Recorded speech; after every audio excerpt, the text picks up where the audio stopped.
From the affordable to the expensive, hot watches the world over have been hammered in price to the point that many are becoming a consideration again, so I've scoured the databanks at Watchcharts HQ to find 10 sizzling sought-after watches that have shit the bed so bad they got sued by Johnny Depp. Here they are, 10 hot watches that have tanked in value. And if you play the video backwards, the last one will come right at the very beginning.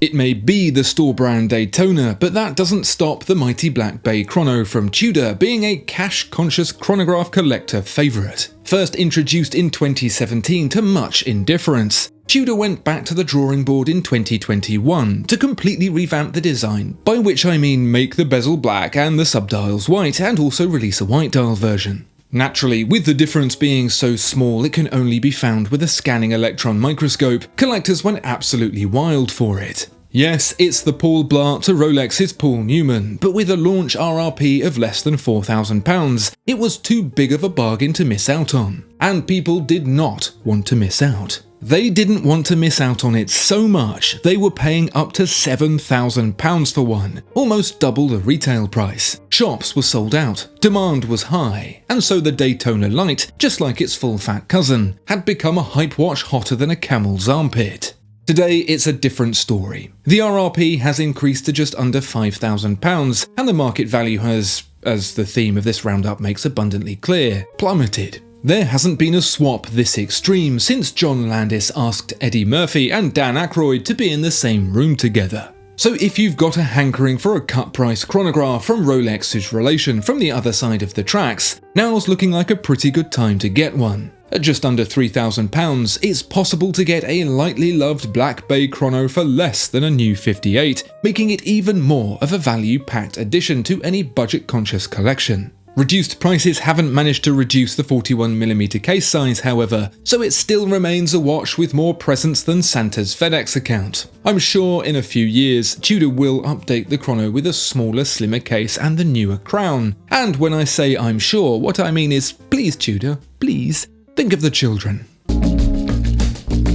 For those who thought the legendary Moonwatch simply lacked a certain je ne sais canine, Omega has issued special editions of its space-bound Speedmaster with none other than the belligerent beagle Snoopy emblazoned on the dial. The most recent entry, the silver Snoopy, combines a precious metal dial with the deep blue hue of a moonlit night for the most audacious outing yet. This triple header of astronautical icons melds Omega's flight-qualified chronograph with NASA's intergalactic mascot Snoopy, which to the uninformed probably seems like a rather curious combination. At the time of the Apollo program, whose budgetary requirements rivaled that of Ukraine's entire GDP, public perception was paramount, and what better way to persuade the public than with a delightful cartoon dog? Yes, humans are so easily pleased that the space escapades of Charles M. Schulz's creation won over the hearts and minds of the American people. Well, that and whooping the Russians. Snoopy actually first featured as part of an internal safety campaign within NASA and its suppliers, following the tragic deaths of the Apollo 1 astronauts. It was such a successful campaign that Snoopy became the official NASA mascot and the face of NASA's Award for Excellence, which Omega received, as you may know, for its contributions to recovering the crew of Apollo 13.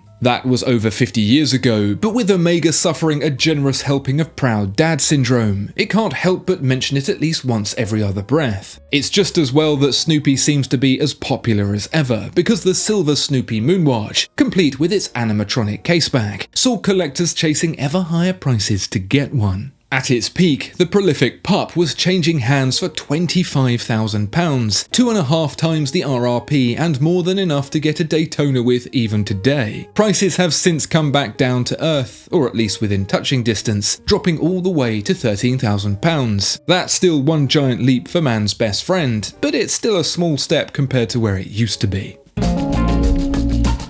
IWC struck gold when it signed a multi-year deal to sit astride Lewis Hamilton's wrist as he smashed records to become the greatest F1 driver of all time, and struck black gold partnering with Mercedes F1 fuel supplier Petronas when it borrowed the company's greeny blue colour to create this, the IWC Pilots Chrono IW388108. Introduced in 2022, some might say, employees at Swiss-German IWC for example. That the Petronas, following the incredible success of the Tiffany Patek Nautilus of the year before, which featured a shade made famous by Deep Blue something, is just a coincidence. Regardless, that success rubbed off, driving demand and therefore prices so far off track limits, there was a black and white flag and a 5-second penalty for Ocon. Resale in 2022 went up over £4,000 on the base price to a whopping £11,000, but as the GOAT Lewis Hamilton becomes an old goat and seeks to run out his twilight laps at Dream Team Ferrari, saying goodbye to more than a decade wearing IWC's finest, he takes with him those once strong residuals. Now the watch can be procured for as low as £5,500, around £2,500 less than the current RRP. This descent hasn't come all at once. In fact, the decline seems to correlate directly with Mercedes' performance. Building a terrible car that's slower than a wash kettle probably didn't help either. No, the price has slowly sunk with time as the watch became more readily available, and now, used, it's very closely aligned with a brand new Tudor Black Bay Chrono, which coincidentally also features a 41mm water-resistant case. What the Tudor doesn't have, however, is extensive shock resistance testing by Mercedes F1 team boss, Toto Wolff. So if you've been following this Tracy Teal timepiece close enough to get DRS, and you've been waiting for the right time to make a lunge, now's better than it's ever been. There could still be more to go, however, so make sure you're happy before you channel your inner Daniel the Torpedo Kvyat.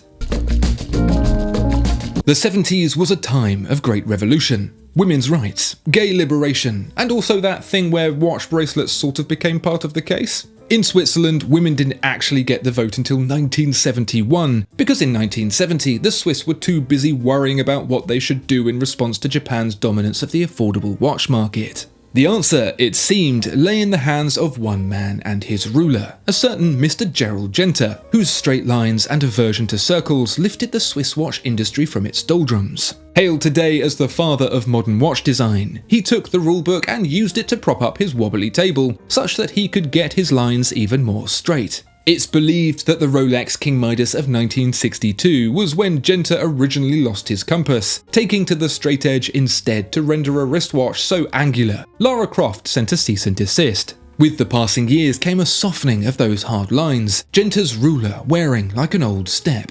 The Royal Oak rounded off some of those edges in 1972, and then the Nautilus some more in 1976. And in 1977, there was the Vacheron Constantin 222. Seemed like a return to form for Genter's laser straight lines by comparison. Did he purchase a new, unworn ruler? No, the 222 was designed by someone else, a copycat bandwagon watch begrudgingly commissioned by Vacheron Constantin to avoid the slight issue of violent bankruptcy. After a century and a quarter of being the dudes, it was a bitter pill to swallow. And swallow it again they had to in 2022 in a moment of deja vu so strong they thought they were in the Matrix. It was the surprise release of the year, and probably the most lauded, with resale leaping up £20,000 over list immediately, seemingly to stay. Well, dear listener, turns out that wasn't to be. The 222 may be, at least for me, the pick of the litter, but ever since it's been dropping faster than a SoundCloud rapper. It was 20 grand over, but now it's over 10 grand under. Using my calculator, I have deduced that to be a delta of £30,000, which in finance terms is a whole bunch. I wonder how much more this gem will drop. The 2022 222 marks the second time the integrated watch scored a re-release, although I'd think of the first time more as a modern homage than an outright reissue like the 222. I'm talking about 1996's Vacheron Constantin Overseas. This recent renaissance in integrated watches isn't the first, although it is the most successful. Despite an apparent overall return to sedate design in the 90s, all three top watchmakers saw it as an opportunity to revitalise their ailing integrated collections. It's hard to imagine a time when brands like Patek Philippe struggle to sell the Nautilus. It's like some weird alternate reality where I can buy the watches I want and James Corden doesn't exist. I want to go to there. Perhaps unsurprisingly, Audemars Piguet went first with the 1993 Royal Oak Offshore. A watch so heinously out of place, even Max Buser called it a dog. That's paraphrasing. He suggested it would be unsellable. I wouldn't say he's clairvoyant though. There's not been a call this obvious since Trigger Happy TV. Patek Philippe was last in line with the Aquanaut in 1997, which was basically the same watch again, but this time for children, with its easy read numbers and gentle rubber strap. In the middle was Vacheron Constantin, keen not to get caught out this time, with the Overseas, named after where everyone said my dad was when he didn't come back. The first Overseas was a lot closer in tone to the original 222 than the current, which completed part of its metamorphosis in 2004 and achieved its final form in 2016, just in time for the great price rising of 2021. At its peak, the most popular Blue Dial edition commanded almost £40,000, a price achieved by the spillover demand from the Royal Oak and the Nautilus. When the McDonald's milkshake machine is broken, Burger King's going to get more demand. The tide has long since turned, however, and those heady prices will be consigned to the same, well, that happened, memory banks, as not having colleagues cough in your face and rationing toilet paper. Today, the least popular black dial Overseas can be found cap in hand, scratching around for £15,000, some $10,000 below RRP. That's getting dangerously close to new Daytona money. It's fair to say that a lot of the hype for hot watches started with the Audemars Piguet Royal Oak, the watch best known for its slotted bolts that don't do anything. As useful as a handle on a ham sandwich, those bolts were the biggest source of derision before prices went crazy and everyone forgot they hated it. Sometimes I feel like the world is gaslighting me on this one, because it seems the, quote, most serious collectors speak about the Royal Oak as if it's always been this hallowed pinnacle of any collection worth its salt, but I distinctly remember this watch being as well received as the annual orphanage Bring Your Child to Work Day. Well, it seems the serious collectors are starting to recover from that bout of amnesia as prices have started to tumble. A collection that, in its prime, peaked at £70,000 can now be purchased in the least desirable colours, basically anything but blue, for just about list price. Bear in mind it's still a hefty list price for a stainless steel watch, as complicated as a Michael Bay plot. Now this gets me thinking, because the only way to get these at list is to first enjoy Audemars Piguet's delightful Code, a watch inspired by a visit to A&E following a sharp knock on the head. Now, I actually think the Code is a fine product when used as a doorstop or drinks coaster, but as a 10 grand deficit in your bank account once all's said and done, to save basically nothing on a Royal Oak doesn't make a whole lot of sense, even to my puny brain. I even think there will be Royal Oaks, and not just the icky ones, under RRP. Not by much, but enough to put a stop to most of the dealer fun and games at least. And then everyone will remember they didn't like those slotted bolts that don't do anything, after all.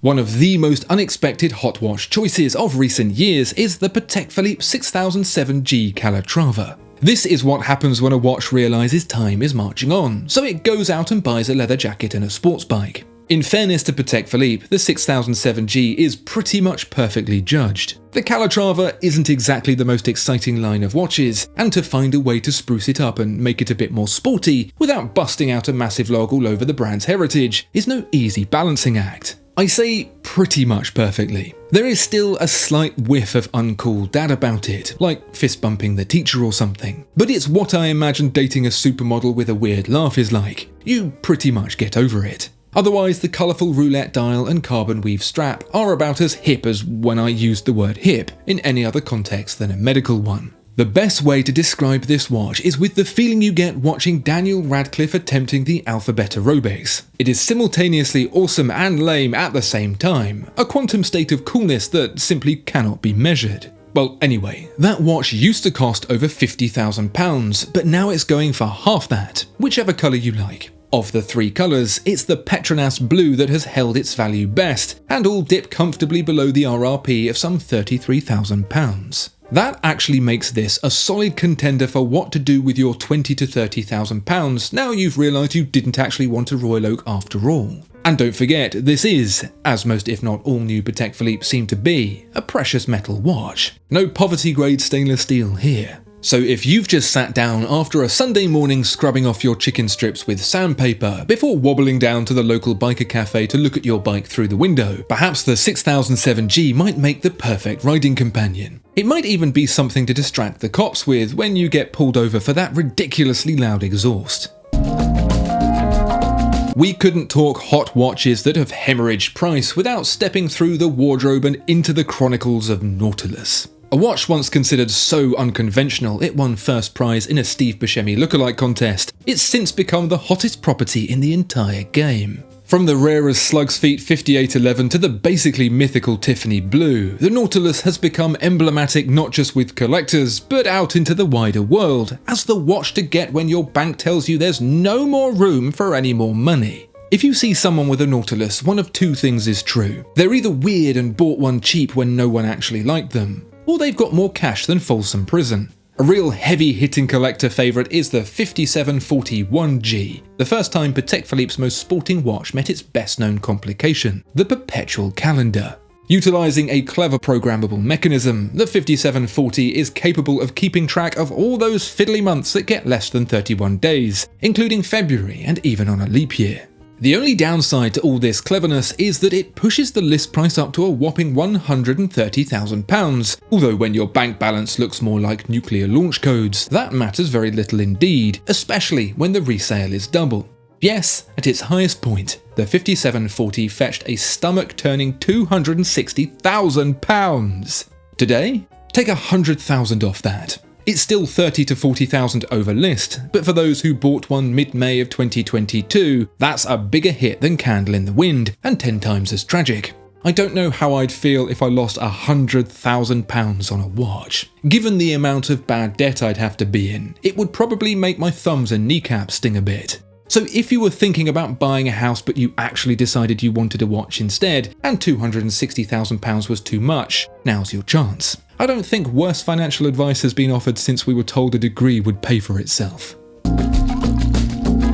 Flandereses of the world united in 2022 when Rolex set up the photocopier to flip mode with the left-handed 126720 VTNR GMT Master 2 in green and black. A relatively simple concept, seemingly difficult to comprehend, judging by the number displayed upside down in dealers' windows. It was a prime example of the genius and innovation that Rolex has become known for. As well as further distracting from the notable absence of the Coke, the VTNR, or Sprite as it was dubbed by a thirsty internet, did a full 180 on previous GMTs by literally turning it halfway round. Little did we know that this was only the entree for what would be a stunning main course of fun and flavour, the black and grey. Favoured on the multi-link Jubilee, the VTNR is the second in the hotly anticipated soft drink trilogy, following on from the success of the Pepsi to reach record high prices of £40,000, some 4 times the RRP. Collectors tried anything and everything to get one, including some bringing in doctor's notes to the AD, stating they needed it for left-handed medical reasons. Unlike Edgar Wright's Cornetto trilogy, Rolex have ensured it won't end with a whimper by putting the crap one in the middle. Today the Sprite is settling much closer to RRP at 13.5 on the Oyster and 14 on the Jubilee. There was some question as to whether Rolex would discontinue the watch after a year, although when I say some question, what I mean is hopeful suggestion from early adopters, but the vending machine continues to be stocked with this lime green GMT. Why did the price come down quite so aggressively in comparison to, say, the Pepsi? Well, I think it's more to do with just how optimistic that early speculation was. As seems to be ever more typical these days, a new release watch experiences enormously high demand in the first few months, as speculators check the market appetite for madness, and ever more increasingly it seems that buyers have had their fill. As part of an ongoing experiment to see if people will simply buy anything, Rolex, for the anniversary of its famed Daytona collection, released a platinum-cased edition with an ice blue dial and brown ceramic bezel. Yes, what we all thought at first was black actually turned out to be a dog poo brown, for a colour combination inspired by that time they had to evacuate the public swimming pool. With the option to roll it in diamonds as well, the Platinum Anniversary Edition became the collectible Daytona to get. Not as flashy as the full-on rainbow, but heavy enough to require alternating between wrists to avoid neck strain. Seriously, this is one of the heaviest watches I've ever tried. It wants to drop on the floor like J-Lo. Despite a retail of some £60,000, prices on these watches ballooned to as much as £150. And so now collectors were not only struck by amnesia, but colour blindness as well, snapping up platinum Daytonas at prices with such inflation you could find them under an airplane seat. Climbing into 2022 with the trajectory of a rocket ship, one of two things was destined to happen. One, like said rocket ship, with every additional degree of climb angle, it would eventually come back on itself and be headed downward. Or two, it would break free of its light cone, enter a wormhole into a different dimension, return into the past, and break the whole of space-time. As fun as the second one sounds, it's not very likely, and yet when the first one happened instead, people acted surprised like they thought Michael J. Fox was about to turn up and reappropriate hip-hop. No. In the immortal words of 1990s hit boy band 5, everybody get up, singing 5 will make you get down now. This poignant allegory of the capitalist cycle of boom and bust was a clear warning of the 2005 housing bubble pop, but no one listened, and it's as relevant today as it was when it was first penned. It's perhaps unsurprising that prices still remain above RRP, although not by much once you disassociate £10,000 being not very much relative to how much this watch once cost. Overall, it's a return back to health after the insanity of the COVID times, with perhaps just a little more healing to do yet. After a good dunking in ice, all these hot watches have cooled off back to room temperature, or at least the temperature that one older lady likes the office at. Well, there you have it, 10 hot watches that dropped their load on a bunch of unsuspecting collectors. There's many more like this, so why not let me know the biggest hot watch drop you know of in the comments below. Thanks so much for watching, and thank you especially to my lovely Patreons, who you can join via the link in the description. And remember, if you've lost a bunch of money on a hype watch, don't feel bad. Breguet customers do it all the time. Goodbye.